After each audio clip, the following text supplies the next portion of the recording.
Boa noite a todos, que eu ainda não tive a oportunidade de cumprimentar. Sejam bem-vindos. Sejam bem-vindos àqueles que estão comparecendo hoje pela primeira vez. Damos seguimento hoje à leitura do nosso livro Caibalho. Esclareço, porque algumas pessoas têm assistido palestras, às vezes pegando pela terceira, quarta, natural, né? E não sabem que o livro que nós estamos abordando é um livro escrito em 1908, de autoria anônima, baseado na tradição hermética. Não é diretamente a tradição hermética. Nós estamos trabalhando, me desculpe se eu empresto o seu livro, só um minutinho.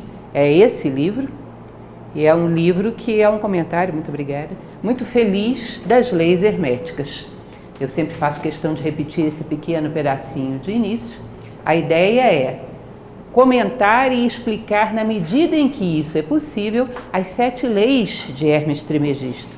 Lembrando que Hermes Trismegisto é um sábio egípcio que teria vivido alguma coisa em torno de, 1.500 a 2.600 anos antes de Cristo. Vocês vão dizer, mas é uma margem de erro alta demais isso. Não é tão alta se você considerar que tem gente que acha que nem existia e não existiu. Então, a polêmica histórica sobre esse assunto é muito grande.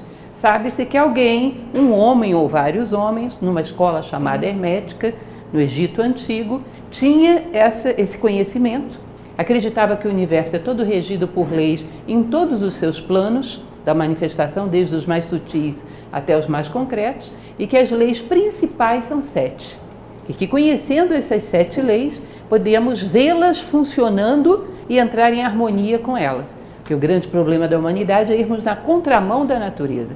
Estamos constantemente provocando colisões, porque ao invés de caminhar lado a lado com a natureza, estamos sempre brigando com ela.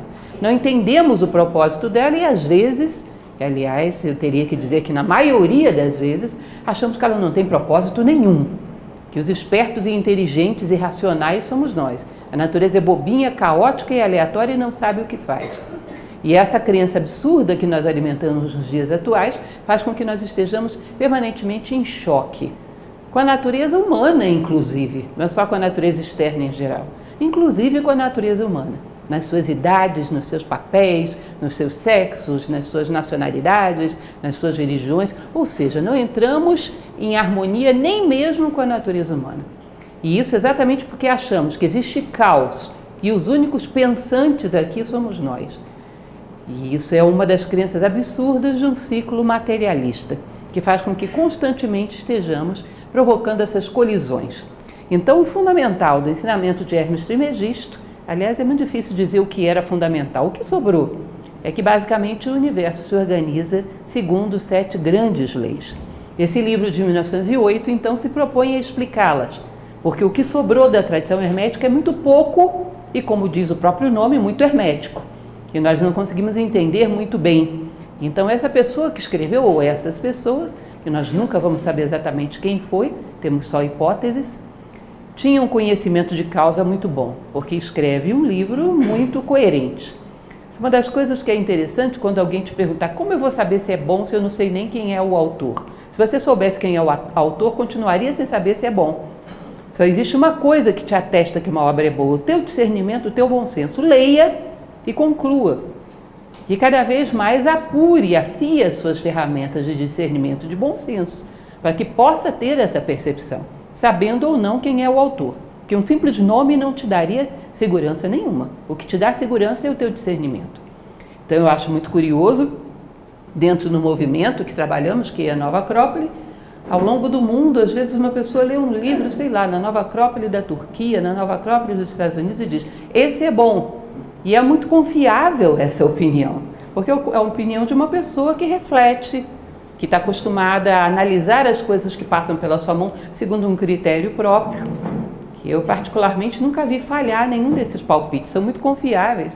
Agora, atualmente, muitas vezes as pessoas dizem que é bom porque ouviram alguém dizer que é bom, ou porque não se deram ao trabalho de fazer uma análise própria, só saíram clonando a moda, e às vezes você segue recomendações que depois são muito frustrantes, não é isso? Porque é muito cômodo rodar o software vida e não criar um discernimento próprio sobre as coisas. Quem me garante que esse livro é bom? Ninguém, só você, o teu discernimento e o teu bom senso. Não é um nome na capa que vai te garantir que alguma coisa é boa, ou a recomendação de alguém. O teu discernimento e o teu bom senso. Nada nem ninguém vai substituir isso. Então, o que nós estamos falando sobre esse livro, hoje estamos entrando no capítulo 7. Lembrem que toda vez eu coloco esse versinho, agora já identificado, de um poeta inglês chamado Edward Carpenter, que faz parte, é um trecho de um poema muito grande, muito interessante. E esse poema ele é citado na introdução do livro e eu sempre repito até para dar um tom à leitura que vamos fazer. É porque ele sintetiza muito bem o espírito desse livro, que é transmitir o conhecimento para as próximas gerações, não deixar que ele se perca. Se em 1908 já era raro alguém saber o que Hermes Trismegisto dizia, hoje eu acho que ninguém entenderia mais nada. Porque à medida que vamos ficando mais extensos em conhecimento, vamos ficando mais rasos também. E com muita dificuldade de interpretação de qualquer coisa simbólica. Eu me admirei muito, por exemplo, não criticando, não é esse o intuito, mas eu achei interessante as pessoas terem a sinceridade de me dizer que, por exemplo, o Profeta de Khalil Gibran, que é um livro enormemente mais simples do que esse, muitas vezes já tinham lido e não tinham entendido. Porque nós temos o hábito, hoje em dia, de uma literatura muito superficial do ponto de vista simbólico. Uma literatura fast food, que não nos dá o trabalho de refletir. Então ficamos desabituados. Habituados, às vezes, a um raciocínio matemático, científico, técnico, mas a visão simbólica é muito rara no nosso momento histórico. Bom, então esse poema vai dizer: não deixeis que se apague a chama mantida de século em século nesta escura caverna, neste templo sagrado, sustentada por puros ministros do amor. Não deixeis apagar essa divina chama. De uma maneira poética, o que esses 5 versinhos estão dizendo, essa estrofe, não deixe que o conhecimento se perca, não deixeis vós que o conhecimento se perca. Tenham um compromisso com as gerações futuras como se fossem vossos filhos, que de fato são. Pensem que aquelas pirâmides egípcias, hoje sabemos muito bem disso, que foram construídas por gerações de trabalhadores. E as primeiras gerações não tinham nenhuma esperança de ver aquela obra concluída. Construíam para o futuro, para rostos que eles não chegariam a ver, para deixar um depoimento da grandeza dos seus sonhos para pessoas que eles não conheceriam. E isso é uma coisa curiosa pensarmos que alguém já pensou dessa maneira em termos de compromisso com a humanidade futura. Porque às vezes a gente não se compromete nem com a humanidade presente, que dirá com a futura. E pensar que já houve um momento onde as pessoas se sentiam responsáveis por passar esse bastão para a próxima geração. É a ideia desse poema. Não deixe que a chama se apague. Nesse templo sagrado que é o universo manifestado.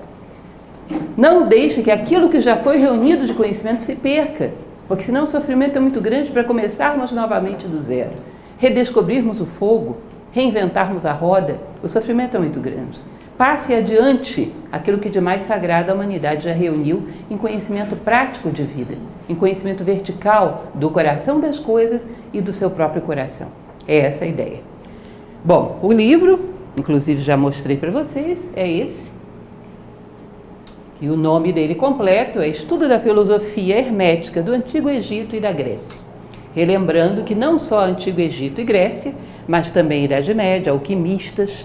Aliás, esse texto ele ressurge, o original, que é o Corpus Hermeticum, a Tábua de Esmeralda, o Minerva Mundi, ressurgem para conhecimento público na Idade Média, eram muito utilizados pelos alquimistas, depois vai mais uma vez receber um impulso no Renascimento, com a tradução para o latim por Marcílio Fitino, depois desaparece novamente e vem aos pouquinhos sendo recuperado. Tem um grande impulso com a publicação desse livro em 1908, onde as pessoas voltam a se interessar pelo Kybalion, agora com um pouco mais de possibilidade de entendê-lo. Então temos uma dívida com quem quer que seja que escreveu esse livro.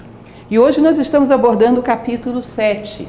Lembrem, é um grupo de estudo, então o nosso intuito é vermos todos os capítulos do livro.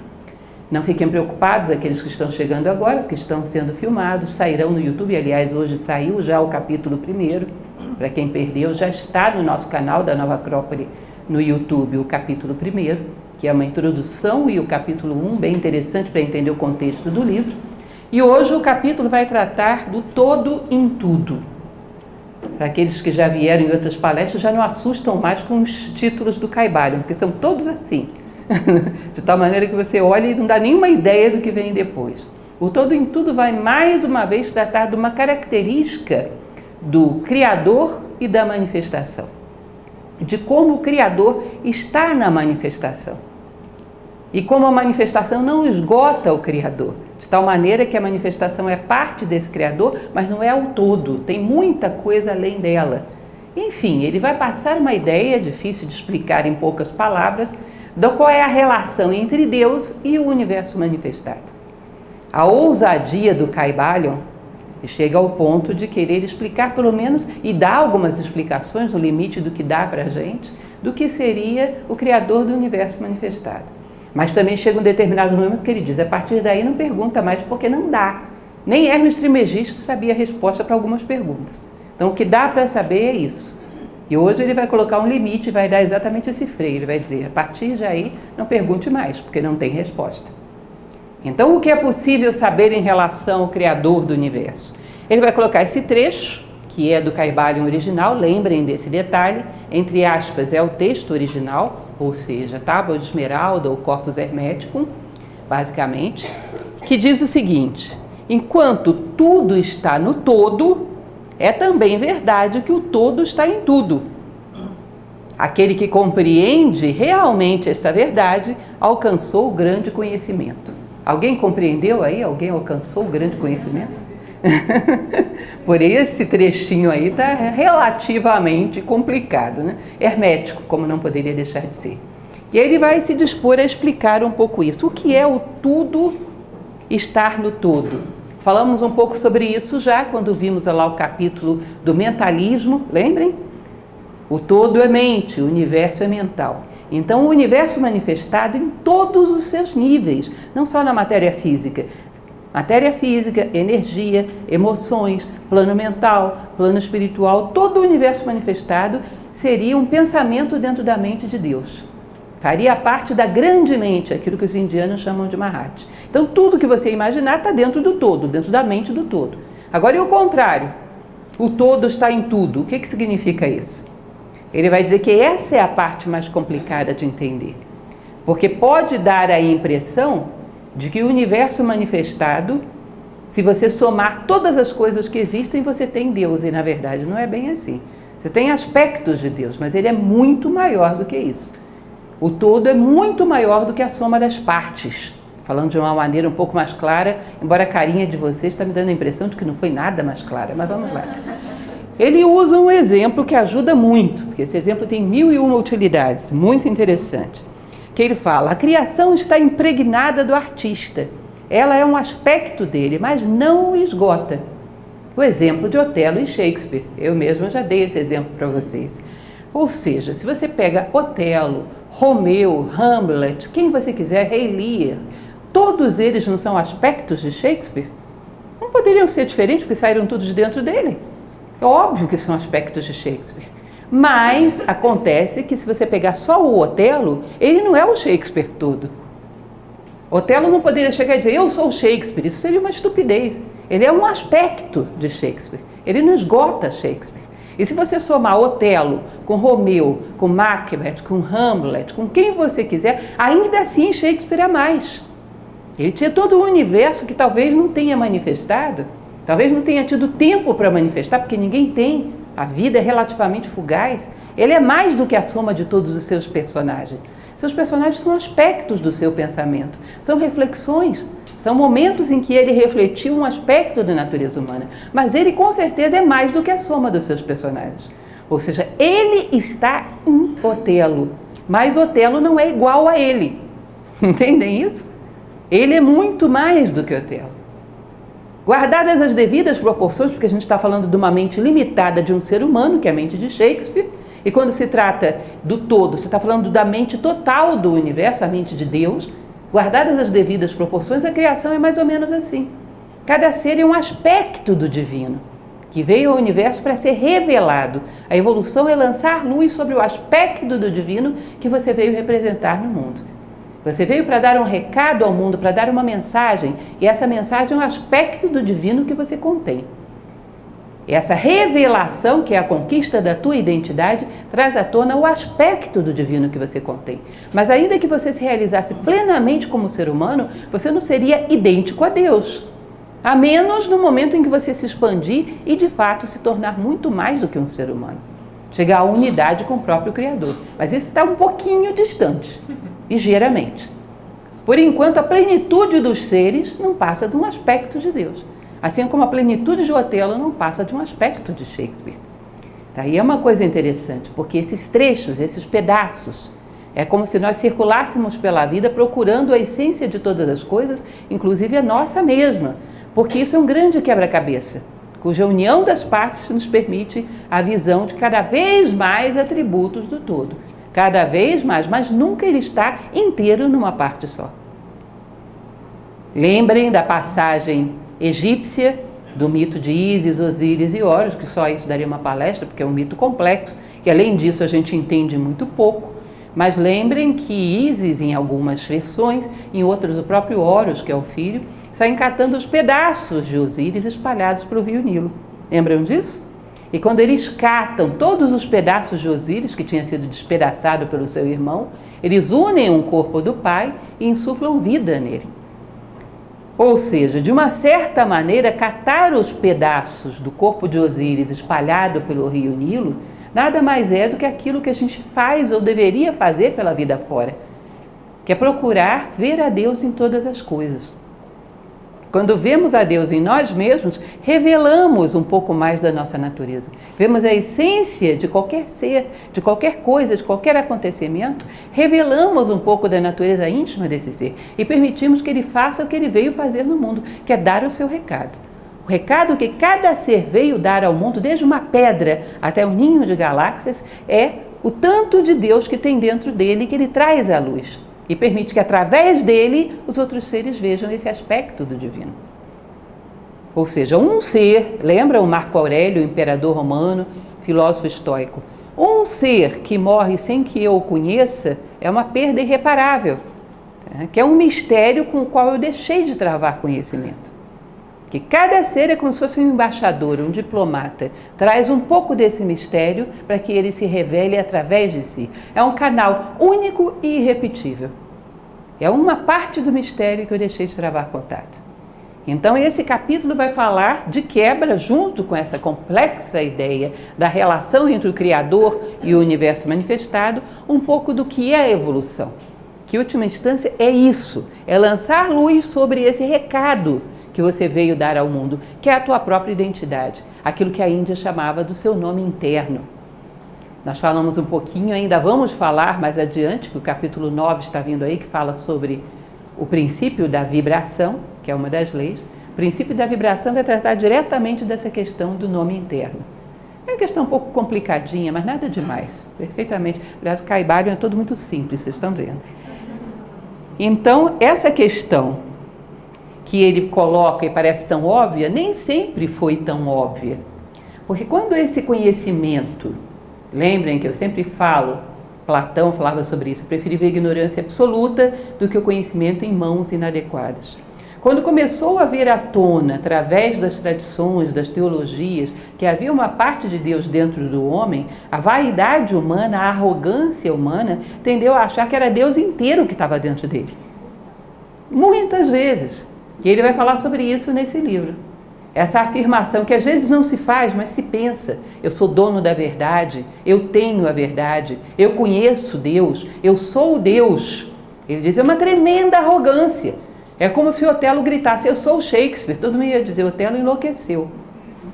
Porque, na verdade, no livro ele enlouquece mesmo, não é? Mas ele enlouqueceu de uma forma diferente, porque é uma loucura. Ele não é Shakespeare. A pedra não é Deus. Toda a criação tem um aspecto de Deus, o homem não é Deus. Ele tem um aspecto de Deus para ser revelado. E todos merecem respeito exatamente por isso. Lembrem que eu falava para vocês daquela linda definição de Kant, que respeito vem de respicere, olhar mais uma vez, saber ver, saber encontrar a essência divina que se encontra em todas as coisas, que está em todas as coisas, não apenas em você. Tá? Que todas as coisas merecem respeito pelo que são. Acho que uma das maiores heresias, digamos assim, do ponto de vista filosófico, é o utilitarismo. Acharmos que as coisas têm valor pelo que elas são úteis para mim. Não, elas têm valor por elas mesmas. porque todas elas revelam um aspecto do divino. Elas têm valor por elas mesmas e teriam ainda que eu não existisse. Lembram que eu já comentei isso várias vezes com vocês, que é a história da economia da água. Tá bom de falar disso, porque tá bem na moda. Sabendo usar não vai faltar. Que máxima bonitinha, até rima. Fica até uma estrofezinha. Mas é uma rima, porém, como dizia Drummond, não é uma solução. Porque não é verdade que você só tem que usar a água bem, porque senão ela vai faltar para você. Isso é uma mentalidade egoísta e utilitária. Você tem que utilizar a água bem, porque a água merece respeito. Como qualquer coisa merece respeito. É um ser manifestado que tem tanto direito a estar aqui quanto você. E não porque senão vai faltar. Porque senão é você que dá valor às coisas. Isso é um egocentrismo que leva ao egoísmo e leva à destruição. Leva à manipulação das coisas ao nosso bel prazer. É uma mentalidade predadora. Já usei, não preciso mais, então posso destruir. As coisas, o ser humano não dá valor às coisas porque as usa. Muito pelo contrário. Em geral, ele manipula e tira valor das coisas. As coisas têm valor em si. Então, esse é um elemento interessante. Ele diz, é muito comum que isso tenha acontecido em várias tradições. Que o homem se arrogue a achar, porque ele descobriu uma molécula de Deus dentro de si, que ele é Deus. Não, você é um aspecto do divino. Para que você complete o seu quebra-cabeça, teria que encontrar esse aspecto divino em todos os outros seres. Em todos os demais. Para montar o seu quebra-cabeça, teria que aceitar que todos os seres têm dentro de si uma parte da peça desse enorme quebra-cabeça. Ou seja, se o único ser não foi integrado por você, é uma parte do corpo de Osíris que você não vai achar e não vai montar. Ou seja, a exclusão, o preconceito, é uma parte do mistério que você não vai conseguir compor. Essa é a ideia, embora extremamente difícil. Ele vai falar, reconhecer, realizar e manifestar o Espírito em nós é igual à realização espiritual. Ou seja, você tem um nome interno, você tem um código cifrado. Você veio ao mundo para trazer à tona isso, para si próprio, diante da sua consciência e diante da consciência dos seres à sua volta. Porque quando você se revela, tudo à sua volta ganha. Você soma para o todo, você faz diferença. Então você veio para se revelar diante da sua própria consciência e diante do mundo. E à medida que faz, o mundo se completa um pouco mais. Um aspecto do divino que foi composto. E isso seria evolução. É o que a tradição cabalista chama da escada de Jacó. Eu coloquei uma escadinha aí para vocês. Ou seja, uma escada com muitos degraus, cuja meta lá em cima é o todo. E à medida que vamos juntando os pedaços, um dia teremos o quebra-cabeça completo. Que nós não temos ideia do que vem a ser, porque é muito mais do que a gente possa conceber. Um dia teremos o quebra-cabeça completo. A nossa consciência expandirá tanto que tudo estará dentro dela. Bom, quando tudo está dentro de uma consciência, essa é a consciência do todo. A tua consciência e a do todo se tornam uma só. Isso não é um detalhe bobo, gente. Aliás, deixa eu dizer uma coisa para vocês que eu não sei se é animadora ou é desanimadora. Não tem nenhum detalhe bobo no Kaivalho. Nenhum. Ele diz que isso, nós já falamos e voltaremos a falar, isso é um dos riscos. É o homem achar que ele é uma gota d'água que vai se dissolver no oceano. Você não é uma gota d'água que vai se dissolver no oceano. Se você pensar dessa maneira, você não vai querer evoluir, porque ninguém quer se dissolver. Não é verdade? Todo mundo quer preservar a sua identidade. É um instinto natural. Ninguém quer se dissolver. Você não é uma gota d'água que vai se dissolver no oceano. Você é uma gota d'água que vai se ampliar até ficar do tamanho do oceano. Você não vai se perder. Você vai encontrar cada vez mais pedaços de si próprio. Uma má interpretação dessas tradições egípcias, tradições orientais, tradições antigas em geral, fez com que o homem acreditasse que a evolução é extinção. Isso é terrível, porque gera um desânimo, um desestímulo para a evolução. Porque existe um instinto de preservação que ninguém quer se dissolver. Por nada. Então nós vamos nos expandir e um dia a gotinha que somos será do tamanho do oceano. E nesse momento, aí sim, eu posso dizer, eu sou Deus. Aliás, eu não preciso nem dizer, porque aquilo que é não necessita de afirmações. É, simplesmente. Tá? Então, essa é a questão da evolução que ele vai detalhar um pouco mais adiante. Evolução, lembram que eu falo para vocês, tem uma palavra muito interessante que se chama desenvolvimento, que vem do espanhol desarrollo, desenrolar. Era o papiro, que era enrolado e lá dentro tinha uma mensagem escrita. Você tem que desenrolar para ver o que está escrito no seu papiro. Desenrolar o papiro para ver qual era o ensinamento que estava lá dentro equivale a desenvolver a sua personalidade para ver que recado ela veio a dar ao mundo. Qual é o papel que você veio cumprir? Único e irrepetível. O vácuo que você vai deixar no universo se não se realizar como ser humano. O universo inteiro espera que você diga a sua palavra, dê o seu recado, como diz a tradição budista. Mais do que 1000 palavras sem sentido, vale uma que traz consolo a quem a ouve. A sua identidade é uma palavra que pode trazer consolo a muita gente. Não é todo o vocabulário, mas é única palavra, uma única palavra, muito importante, que tem que ser pronunciada. Continuando, aí vem essa nomenclatura, que parece complicada, mas não assustem, calma, tranquilos, que é a questão da efusão e da infusão, da involução e da evolução. Vocês são muito expressivos, as carinhas de vocês são terríveis. Com essa nomenclatura hermética, todo mundo assusta. Mas a ideia é mais ou menos simples, é o seguinte. Diz que o universo, quando manifesta, ele desce até a matéria mais densa, a matéria mais concreta que você possa imaginar. Isso aqui é efusão do divino. É como se ele tivesse parado para refletir sobre a matéria, tivesse mergulhado na matéria. Ele compara a um artista que está tão envolvido com a sua obra que não lembra de mais nada. Como se o divino tivesse se envolvido tanto com a sua obra que ele tivesse ficado adormecido aqui na matéria. Quando ele chega ao ponto mais baixo da materialização do universo, o que acontece? Começa a voltar para casa. Começa aquilo que ele chama da infusão ou evolução. Então aqui tem a involução, não no sentido negativo de que seja má, ela é necessária. Tem que descer até a matéria mais concreta e depois começa a voltar para casa. Esses dois processos fazem parte do ciclo do universo. Ixi, tem tanta coisa mais que a gente poderia dizer sobre isso.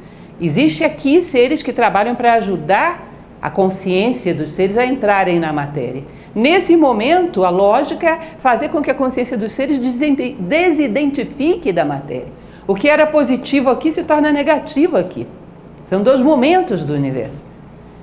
E ele diz que a descida da consciência dos seres à matéria se produz em conjunto. Puf! Todo mundo desceu, é a grande queda. Todos os seres desceram à matéria. Agora, a subida é individual. A subida se faz com o despertar da consciência individual de cada ser. Então ele diz que quando termina a descida aqui na matéria mais densa, isso está nesse capítulo, a matéria começa a se tornar cada vez mais complexa, mais elaborada, e num determinado momento essa matéria vai gerar vida. Gerou vida, oba! Ela começa a se organizar em formas cada vez mais complexas e num determinado momento ela revela a mente. Ótimo, a mente se revelou. Aí ela continua trabalhando, essa mente se evidencia. Legal, a mente se evidenciou, começou a reger o processo. São duas coisas muito diferentes, a mente manifestar e a mente evidenciar. A mente todo mundo tem, mas quem é guiado por ela? Entendem? Muita gente é guiada pelos instintos, ou seja, a mente ainda não se evidenciou. Quando a mente se evidencia, ela começa a despertar e construir cada vez mais uma consciência individual. Essa consciência individual vai fazer com que esse homem, num determinado momento, passe para o nível espiritual. E a partir desse nível espiritual, ele tem a propulsão até a volta para casa, a volta para o todo, ou seja, a reabsorção no espiritual. Então a gente já está nesse arco de subida. Nós já estamos evoluindo individualizadamente. A mente já manifestou. Evidenciar já é um pouco mais complicado, mas manifestar ela já manifestou. A consciência está ou deveria estar em construção. Num determinado momento, essa consciência em construção, essa individualidade é um trampolim para uma espiritualidade muito aguçada. E essa espiritualidade muito aguçada vai levar às portas de Deus. E é o que dizia a tradição cabalista. Chegaremos à casa do Pai com os braços repletos de frutos. Essa consciência que reunimos pelo caminho. E isso, muito simplificadamente, seria o processo da evolução. Você desce em conjunto, sobe individualmente. Mas, apesar de subirmos individualmente, não confundam, individualidade não é sinônimo de individualismo nem egoísmo. A tua identidade se aprofunda quando você tem um pensamento mais responsável em relação ao todo. Você não está caminhando para o todo? Tem que pensar como um todo. Embora você tenha uma identidade individual, mas você tem que pensar como um todo. cada vez mais fraternidade. Você tem uma identidade individual, mas ao mesmo tempo cai na armadilha do egoísmo, aí não sobe. É um dos perigos da individualidade, se tornar individualismo e egoísmo. E a subida para o todo é cada vez mais fraternidade. E isso trava o caminho de subida. E é exatamente o drama que a gente está vivendo. Não temos muita individualidade, ou seja, uma identidade profunda de sabermos quem somos. Mas individualismo e egoísmo aos montes, o tempo todo. É curioso, gente. Uma vez eu falava para vocês numa palestra, não sei se lembram. Aliás, vocês são bons para encontrar as coisas na internet melhor do que eu. Toda hora tem alguém que eu falo alguma coisa, a pessoa me vê, achei. Uma vez eu assistia um programa desses de vida animal, não sei o que era aquilo, um desses programas que passam em canal de rede de canal a cabo. E eles fizeram um negócio sensacional. Eles pegaram animais, em situações da vida dos animais, e colocaram quadros do lado mostrando os seres humanos fazendo exatamente a mesma coisa. Para mostrar o quanto nós somos regidos por instinto, porque a mente escravizada pelo egoísmo, ela é puramente instintiva. Era muito engraçado, porque mostrava um pavão passando na frente das fêmeas, com aquele rabo aberto, desfilando. Aí mudava a cena, um rapaz batendo a porta de um carro importado e desfilando na frente das gatinhas. As gatinhas, e as peruas, aquilo era o máximo, era o máximo. Aí mostrava uma matilha de cães, o macho alfa latindo, os outros todos encolhidos. Aí mostrava o cidadão entrando no trabalho, o chefe, e ele, a mesma coisa. E cenas de egoísmo, cenas de querer passar a perna no outro para pegar o osso só para si, aí o cidadão no trânsito, dando uma fechada no outro para poder passar na frente. Uma coisa assim, você dizia, meu Deus, o que sobra de humano se tirar isso tudo? E é uma boa constatação. Eu achei genial aquilo, uma boa constatação. Observem os cães e os gatos de vocês, se vocês têm. Vocês vão perceber isso, eu também faço aquilo, eu também faço aquilo, eu também faço. Ciumentos, competitivos entre si, você dá carinho para um, o outro vai e morde o outro. Aquela confusão, um querendo passar na frente do outro, querendo a comida só para si. Isso eu também faço, só que em planos mais sutis, mas também faço. Tirando tudo isso, que sobra isso de humano? É isso assim, mas isso sou eu. Vamos começar daí. Esse tipo de constatação, esse tipo de observação é interessante. Então nós estamos com uma individualidade em construção, mas já é arco ascendente do universo. Construção da nossa mente mais elevada, mais pura e da nossa espiritualidade. Isso seria então o desenvolvimento do universo e a volta para casa. Essa grande, aquilo que Helena Blavatsky chamava de eternidade dinâmica. O universo inteiro tentando voltar para casa, voltar para a unidade. Uma mesma língua. Tá? Na verdade, uma mesma mensagem dita em várias línguas. Precisamos voltar para casa, precisamos voltar para a unidade. Isso ecoa pelos 4 cantos do universo, segundo o que ela dizia. Não sei a língua que os seres do universo falam, mas eu sei o que eles estão dizendo. Precisamos voltar para casa, precisamos voltar para a unidade. Tenho saudade de mim mesmo, tenho saudade do pai, tenho saudade de casa. Aliás, Platão dizia que o sentimento de beleza mais legítimo é nostalgia. Quando você olha uma coisa legitimamente bela, você sente saudade de casa, porque você lembra que esteve num lugar onde tudo era assim. Você não deseja as coisas verdadeiramente belas. Você vê através delas e tem saudade de si mesmo. Como se você tivesse uma reminiscência de que já esteve num mundo onde tudo era estético, onde tudo era beleza. Daí que a beleza ajuda tanto no processo de crescimento da consciência humana, conviver com ela. Platão é muito rigoroso nessa observação, né? A necessidade de se conviver com beleza e com harmonia. O todo desperta e se manifesta, e a vida gera formas mais elevadas e a mente se evidencia, as vibrações se elevam. O espírito individual se expande até coincidir com o todo.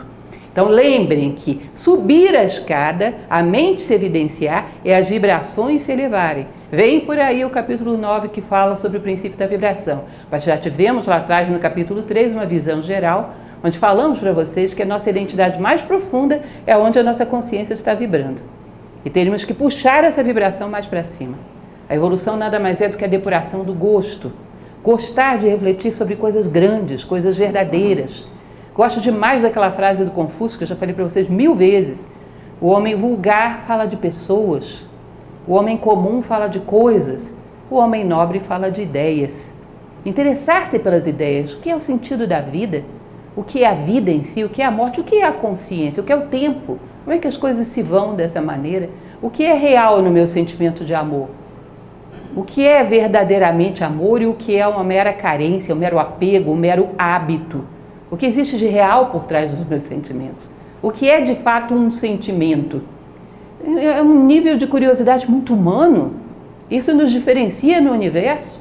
Por muito que um animal seja muito evoluído, será aquele cãozinho super esperto que você tem na sua casa, você não vai ver ele parado com o queixo na pata, pensando sobre o que é o amor e se ele realmente ama você ou é só o desejo de um bife. Ele não vai entrar nessa seara, isso é muito sutil, isso é humano, isso é a nossa turma, isso é o nosso mundo. Aí a gente se justifica como seres humanos. Não só buscar, mas começar a se comportar de maneira coerente com aquilo que encontrou. Então eu tenho muito pouco amor, deixa eu desenvolver mais. Deixa eu ver o que é o amor. Por que eu não estou entendendo direito o amor? Por que os meus sentimentos passam tão depressa? Não são sentimentos. Deve ser uma criança que enjoa do brinquedo. Está muito parecido com uma criança que enjoa do brinquedo. Ganha no Natal, antes do Ano Novo, ela já enjoou. Se fossem verdadeiros sentimentos, não passariam tão depressa. O que eu tenho de verdadeiros sentimentos? Como é que eu cultivo isso? Quem sou eu? Como é que eu me encontro dentro de mim? Essa curiosidade, essa necessidade humana faz com que as tuas vibrações vão se elevando. A nossa identidade humana vai se afirmando e se depurando. E gostar das coisas que te puxam para aí, que aí é muito interessante. Não precisa ninguém te obrigar a gostar de boa música. Você sabe qual é a música que puxa a tua consciência para aí. Não precisa ninguém te obrigar a gostar de boa leitura. Você sabe qual é a leitura que puxa a tua consciência para esse ponto. Começa a desenvolver discernimento. Entende aquilo que eu falava no início? As pessoas perguntam para mim, como é que faz para eu confiar nesse livro Kybalion? Olha, meu caro, se você não tem discernimento para saber o que é bom, o que depura a tua consciência, o que te eleva, quem vai te garantir que algo é bom? Vê que tipo de vibração as coisas geram em você. Para onde levam tua consciência? Pelas vossas obras vos conhecerei. Obviamente as coisas boas te puxam para cima. Se não, não. E não importa se está na moda. Se não, não. E ter a coragem de assumir isso diante da própria consciência. Ter coragem de assumir a si próprio. Tem uma passagem de Roger Scruton, que é aquele filósofo vivo ainda, muito interessante, que tem um pensamento muito bonito, que ele diz, o homem não é obrigado a viver inteiramente no tempo em que ele está. Ele pode entrar através da fresta do tempo e escolher todas as coisas boas de todos os tempos e criar o seu próprio mundo. Não só pode, como deve. Porque ele cria esse protótipo de tudo que de melhor já houve, esse protótipo no futuro será real. Porque como é que uma coisa vai existir no futuro se não for pensada no presente? Tudo nasce no plano mental. Essa seleção inteligente das melhores coisas que o homem produziu, que vai gerar uma maquete do que será o mundo no futuro. Se ninguém faz isso, não tem mundo no futuro. Nós somos responsáveis por isso. Continuando. O ciclo é como um piscar de olhos para o todo. Ou seja, parece uma eternidade. Se fosse falar para vocês do calendário Brahman de Azura Maia, vocês iam cair de costas, porque os hindus chegam ao nível do requinte. É lógico que aquilo é mais simbólico do que propriamente concreto. Mas ele chega ao nível de dar uma cifra para o universo manifestado, que é o tal do calendário Brahman de Azura Maia. Você diz, nossa Senhora! Olha, para o todo é um piscar de olhos. Assim como nós sabemos que existem micro-organismos que vivem na nossa pele, no nosso organismo, que, vivem, sei lá, minutos, segundos. Para eles é tempo à beça. Ou seja, essa questão da grandeza, tanto no espaço quanto no tempo, é uma coisa muito relativa. Depende do nível de consciência do ser que está vivendo essa realidade. O universo não sabe onde termina o grande e onde começa o pequeno. Então diz que para a criação, o universo manifestado é um piscar de olhos. É um ciclo de vida de Brahman. É a manifestação de Brahman na tradição indiana. O homem se retira cada vez mais da matéria para o espírito. Lembram que eu falei para vocês, isso é tempo real, isso é a dimensão de Cronos grega. Você está se retirando cada vez mais da matéria para o espírito. Não significa que você tem que deixar de atuar na matéria. Significa que vai ver a matéria sob o ponto de vista do espírito. Com muito mais maturidade, muito mais responsabilidade, muito mais carinho por ela. Porque já não olha para as coisas como um manipulador. Olha como um ser na busca de outros seres. Então tem muito mais respeito pelas coisas materiais, o homem espiritual, do que o homem materialista. Ele não deixa de viver no mundo porque isso é uma necessidade, como dizia lá o Fernando Pessoa, né? Navegar é preciso, ou seja, não deixamos de estar no mundo manifestado. Porém, não acreditamos que o mundo manifestado é absoluto, é a nossa única meta. E ao sabermos do que ele é, sabemos tratá-lo adequadamente. Porque não tem como você tratar alguém adequadamente, um médico. Ah, tem um paciente com tal coisa. Ele vai perguntar que idade tem, onde mora, como é. Ele tem que saber quem ele está tratando para poder dar o medicamento adequado. Assim também, não sabemos como tratar as coisas do mundo sem saber o que elas são. Quando achamos que elas são muito reais e absolutas, distorcemos o tratamento que damos a elas. Ou extremamente displicente ou extremamente apegado. Não encontramos o justo meio. Inclusive as pessoas que amamos. Ou duros demais ou aduladores demais. Não encontramos o justo meio do amor que educa, que faz crescer. Porque não sabemos o que os seres são. Então o homem espiritual não é displicente com a matéria. Mas uma coisa que vocês vão dizer que é óbvio, não é óbvio. Já cometemos esse engano muitas vezes na história. Já falei para vocês que tivemos uma época muito recente da história, num movimento muito bem intencionado, que era um movimento hippie, mas eles acreditavam nisso, que um homem espiritual despreza o corpo, despreza a matéria, despreza tudo. Isso é uma loucura, porque nós não estamos no mundo por acaso, estamos porque ele tem algo a nos ensinar. E teríamos que tratá-lo da melhor maneira possível para descobrir o seu mistério. E o homem espiritual sabe dar a cada coisa aquilo que lhe corresponde, que é o conceito de justiça platônico. Então, está crescendo, está se tornando mais profundo. Tem uma visão da essência de si próprio e, através da tua essência, é capaz de ver a essência das coisas. O superficial não vê a essência das outras coisas. É uma questão de paralelismo. Se você é superficial em relação a si mesmo, será superficial em relação a tudo no universo. Ah, mas pode ser uma pessoa que tem um profundo conhecimento, sei lá, de física, de astronomia. Conhece como as coisas se comportam, mas não o que elas são. O mistério das coisas passa primeiro pelo teu próprio mistério. Lembrem daquela frase que parece sem pé nem cabeça, mas tem tanto pé quanto cabeça, que diz, quanto mais dentro, mais fora. Lembra? Conhece-te a ti mesmo e conhecerás o universo e os deuses, diz o Templo de Delfos. Razão da manifestação. Aí essa é a pergunta proibida. O que eu acho engraçado é que não precisa ser nenhum discípulo de Hermes Trismegisto. Todo mundo faz essa bendita pergunta. O ser humano tem mania de querer dar saltos. Ele não sabe nem o que ele está fazendo no mundo, mas ele quer saber por que o cosmos manifestou. O que Deus queria com o universo. Quantas vezes, eu tenho 28 anos de escola e tenho uns 26 que dou aula, quantas vezes eu já ouvi essa pergunta, vocês não fazem ideia. Mas não estava tudo tão bem lá no todo, no espírito? Por que ele resolveu manifestar o universo para depois voltar para casa de novo? Porque não ficou lá. Essa pergunta fundamental, que é por que o universo se manifesta, é que ele vai dizer. Se você perguntar isso para o Hermes Trismegisto, ele não ia dizer. Ele cerrava os lábios e não respondia nada, porque é um mistério extremo. O que se pode fazer é especulações, mas especulações muito falhas. Ele vai dizer, bom, provavelmente, assim como tem o princípio da correspondência que diz como abaixo, acima. Assim como o homem tem um ímpeto de criação, e ele é uma manifestação do divino, o divino deve ter um ímpeto de criação, isso deve ser da natureza dele.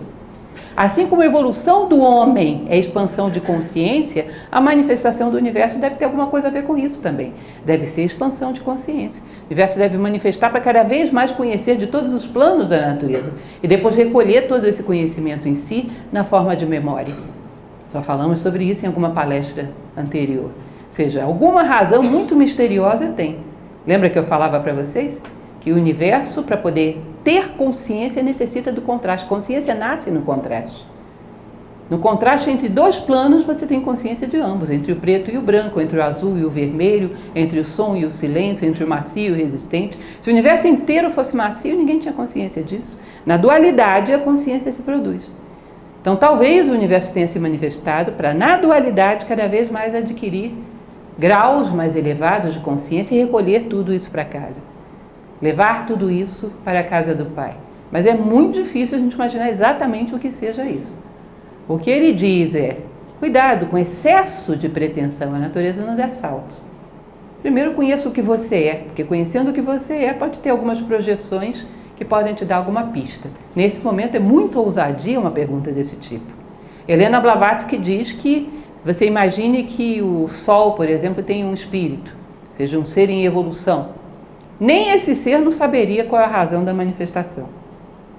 Então não é porque ele não queira contar para você, não, é porque ele não sabe mesmo. Esse livro não chega a falar do espírito solar, mas fala do próprio Hermes Trismegisto, ele também não sabia. Essa é uma pergunta um tanto misteriosa, mas é engraçado como é que a gente chega nela rápido. Antes de perguntar o que eu vim fazer no mundo, as pessoas perguntam por que Deus criou o mundo. Vocês já viram que engraçado isso? Porque às vezes você vê as pessoas comentando: o que será que vai acontecer comigo depois da morte? Será que eu vou encontrar os meus entes queridos? Será que eu vou preservar a minha identidade? Ou seja, como se você pensasse: será que Deus se preocupou em fazer tudo o que tinha que fazer depois que eu morrer? Porque você não sabe o que fazer amanhã de manhã. Mas está preocupado se Deus fez o dever de casa dele. E nós temos muito isso. Uma tendência a dar saltos. Quase que uma espécie de ansiedade de querer resolver muito rapidamente o problema. A natureza não dá saltos. Nesse momento há que saber o que somos e que parte do divino viemos revelar ao mundo. O que é a nossa essência. Bom, e por fim, hoje é um capítulo curto, ele vai dizer: nem Hermes responderia isso. E diz que ele não respondia mesmo, ou seja, se ele não respondia, é sinal de que alguém perguntava. Então isso é um consolo para nós, porque nós estamos perguntando, parece que tinha curiosos naquela época também, alguém perguntava. O que ele dizia é que um pouco dessa essência está em todos os níveis do universo. Ou seja, um pouco da essência divina desce à matéria, desce ao plano energético, desce ao plano emocional, desce ao plano mental, vai ficando um pouco dele em cada um desses patamares. Você quer saber o que ele é? Sobe. Que é que nem aquela história de João e Maria, que vai achando os farelos, vai subindo que você vai encontrando pedaços, farelos. Um dia você vai compor toda essa realidade. Isso é muito interessante, porque como eu falei para vocês de início, nada é tão simples. Nada é simples em se tratando de tradição egípcia. Esse exemplo do farelo e do João e Maria, ele é muito interessante. Se você considera o absoluto do amor, por exemplo, quem deve ter é só o todo. O absoluto da justiça, porque nós somos relativos, como teríamos alguma coisa absoluta? O absoluto da bondade, só quem deve ter é o todo. Mas acontece que esses elementos precisam descer ao mundo, precisam se manifestar em todos os planos. Como é que eles vão descer ao mundo? Imagine o amor, irradia lá de cima, bate aqui embaixo, não tem onde se fixar, sobe de novo. Ele precisa de alguma coisa que aqui embaixo encarne o amor no seu patamar, para que ele fique aqui embaixo, um pedaço do amor, em todos os níveis. Então precisa de alguém que fixe aqui embaixo um pouco da justiça, para que ela fique aqui embaixo, senão ela sobe de volta, e esse mundo fica estéril. Então, cada ser, no nível em que está, tem responsabilidade de encarnar um pedaço do amor, um pedaço da vontade, um pedaço da justiça, um pedaço da bondade, para que ela fique nesse plano, para que ela tenha uma sede nesse plano. É como se fosse a eletricidade, precisa de uma resistência ali, para segurar a eletricidade naquele ponto. E não, senão ela volta toda para a sua origem. Precisa de alguma coisa que decodifique aqueles atributos naquele plano. E em todos os planos é assim. E no nosso nível humano estamos precisando muito de seres que segurem um pedaço do amor, um pedaço da justiça, um pedaço da bondade, para que ele esteja presente nesse plano. Para que não fique só com uma ideia bonita e poética, mas muito pouco presente na nossa realidade manifestada. Diz que até as pedras, em algum nível, elas têm o amor, que é responsável pela coesão. Em algum nível elas têm a justiça, que é responsável pela distribuição molecular dentro delas. Então um diamante seria um ser que tem muito amor e muita justiça. Uma distribuição molecular perfeita, uma coesão que faz dele um minério mais duro que tem, capaz de cortar o vidro, não é isso? E isso fez com que ele evoluísse tanto, de alguma maneira ele prendeu esses atributos no nível dele. Ele fez a parte dele. Em algum nível tem plantas fazendo isso, e segurando isso no nível vegetal. Tem animais segurando isso no nível vegetal. É próprio do homem segurar essas coisas no nível do homem, para que elas não se dissipem, para que elas estejam presentes no mundo. Essas energias irradiam a efusão e elas precisam ser seguradas aqui para nos ajudarem a subir. Senão a gente perde tudo e ficamos estéreis, num mundo vazio. Então, a decodificação dos atributos divinos no nosso plano faz parte do nosso dever de casa. E isso são as ferramentas que vão nos ajudar a subir. Bom, essa é a nossa história hoje. Hoje foi rápido, né? E foi tão simples. Vocês estão com umas carinhas ótimas. Dúvida, gente, sobre isso? O que eu gosto é isso. Vocês entendem tudo. Não precisam perguntar nada. Não? Nenhuma dúvida? Eu espero, aliás, eu tenho a firme convicção que aqueles que estão vindo estão lendo. Porque não fixa muita coisa se não ler. Vocês têm que vir com dúvidas, têm que vir com perguntas. Quando vocês tiverem um tempinho que assistirem aquela minha palestra de técnicas de estudo que está no YouTube, vocês vão ver que até para estudar você tem que fazer isso. Antes de ler o livro, faça perguntas para o autor. Transforme o título do livro, aquilo que está escrito na orelha do livro, transforme em dúvidas, em perguntas e responda você mesmo essas perguntas. E compara depois com o que o autor diz. Você tem que entrar no livro com perguntas, porque senão você fica passivo. Vira um monólogo o livro e você não fixa nada. Se você entra com perguntas, à medida que ele vai respondendo, você compara com as suas respostas e isso fixa. E no nosso grupo de leitura não é diferente, isso é o processo do aprendizado. Quando ele fica passivo, fixa muito pouca coisa. Você entra aqui com perguntas, com dúvidas, com inquietude. Será que é isso mesmo? Mas tem tal coisa que eu pensei que ele não fala. E tal coisa, e tal coisa, e tal coisa. E aí? Pode ser que eu saiba, pode ser que eu não saiba. É muito provável que eu não saiba, mas a gente pelo menos reflete a respeito. Vocês não fazem ideia de quantos exemplos meus nasceram por perguntas de alunos. Eu fui para casa com aquilo, refleti e vim na outra semana com alguma coisa. Não muito, mas o que eu encontrei. O Kybalion não fala nada a esse respeito. Ele é muito sintético. Ele não fala de local físico, ele fala de local vibratório. Ou seja, ele vai dizer que vai haver vida num nível de consciência muito superior ao atual. Ele diz que vai haver um momento que a humanidade inteira vai ser de sábios praticamente. Imagina isso. O nível de vibração lá em cima. Ou seja, ele não fala de local físico, ele não fala onde isso vai acontecer. Vai haver algum local, vai haver um palco no tempo e no espaço. A consciência dos seres terá que passar por aí. Então, para eles, o mais importante é o que seremos. Onde e quando, nem tanto. A natureza tem paciência e tem tempo. Todo o universo está aí. Com certeza. Mas também a gente tem que pensar o quanto nós ainda, hoje muito melhor, mas ainda somos limitados para interpretar o que é vida. Hoje a gente está começando a incluir outras coisas um pouco mais flexíveis, não é? Temos um conceito mais amplo. Hoje se sabe, por exemplo, de certos micro-organismos que têm ácido sulfúrico na sua concepção celular. Hoje se sabe, por exemplo, vocês já ouviram falar daquela medusa, Turritopsis nutricula, que ela, quando ela é agredida, ela é um negócio microscópico. Quando ela é agredida por algum outro predador, ela retrocede ao estágio embrionário e desenvolve de novo, ou seja, ela é praticamente imortal. Se você falasse uma coisa dessas há, 50 anos atrás, a ciência vem avançando depressa, era considerado impossível que a vida tivesse essas possibilidades. Então você diz, um planeta não tem vida do jeito que eu entendo a vida hoje em dia? Não, mas sei lá o que tem lá. Sei lá, as possibilidades da vida são um mistério, a gente não sabe nem direito o que ela é, que dirá como ela se apresenta. Hoje a gente já tem uma visão bem mais ousada do que é a vida. Então, obviamente, esteja onde estiver um ser, ele vai evoluir, vai cumprir o seu ciclo. Agora, é muito difícil a gente dizer não existe vida ou existe vida. A vida é um mistério. Inclusive, você vai ver que tradições orientais consideram que a matéria inorgânica também está em evolução. A vida não se baseia só no modelo celular. Eles consideram, por exemplo, que um planeta está em evolução, uma pedra está em evolução. Então, o conceito deles de evolução vai além do conceito de vida orgânica. Pois é, mas é porque... Não. Da consciência? Não. A tabela periódica não evolui toda a partir do hidrogênio? Sim. As plantas, as pedras. A evolução...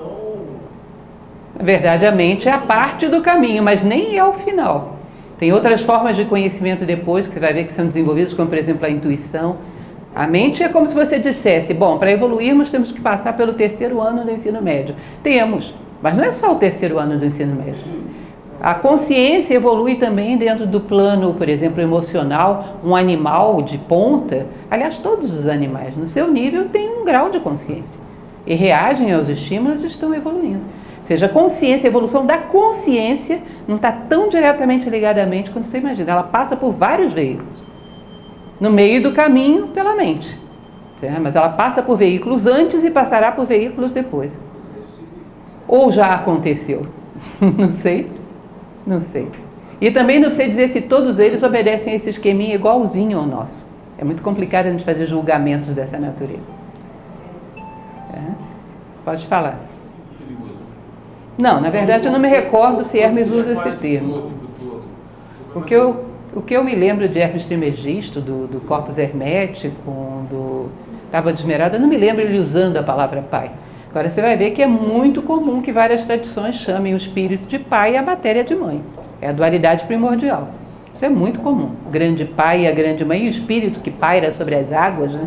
Grande pai e a grande mãe como espírito e matéria. Isso é muito comum, é a dualidade primordial. Agora o Criador mesmo, o Uno, está acima desses dois. Ele é uma fusão dos dois. Ele não tem dualidade. Isso seria a dualidade primordial, o pai e a mãe.